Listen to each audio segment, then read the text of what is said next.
हे बघा, म्हणतात ना दुष्काळात 13वा महिना, ते आज खरं झालं आहे. इथं पूर्ण काम सगळं झालेलं, झाडू पोछा आंघोळ वगैरे, बाथरूम पण साफ झालं होतं. तर हे काम वाढून बसलं. आंघोळीला जाताना मशीनमध्ये कपडे टाकून गेले आणि ते बाहेर काम चालू आहे, ते सगळं घाण पडते म्हणजे सिमेंट वगैरे, म्हणून मशीन आतमध्ये आणून ठेवली. आणि ते ड्रेनेज पाईपचा जो मशीनचा पाईप आहे तो थोडा छोटा पडतो आहे, म्हणून मग थोडंसं असं बाहेर काढून ठेवला होता मी त्याला आणि कपडे लावून गेले होते.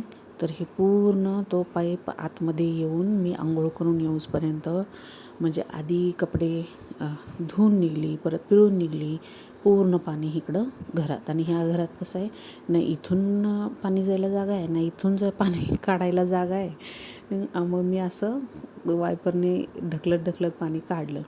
पण माझं ना एक हे लक्ष्म्यांचे बॉक्स वगैरे, सूटकेस खाली, बॅग खाली, बेडरूममध्ये पूर्ण पाणी गेलं. मग ते मला सगळं पूर्ण धुवून पुसावं लागलं.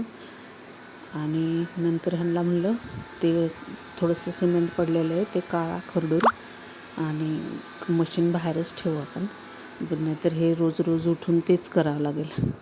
त्यामुळं मग ते आधी साफ ठीक आहे असाच ठेवला होता मी पाईप, पण हा पाणी निघाल्यानंतर आत आला. आणि इथे त्या दिवशी तेल सांडलेलं ते मी पूर्ण साफ केलं होतं काढून. आता अजून आज मला परत ते पाण्यामुळं सगळं साफ करावं लागलं.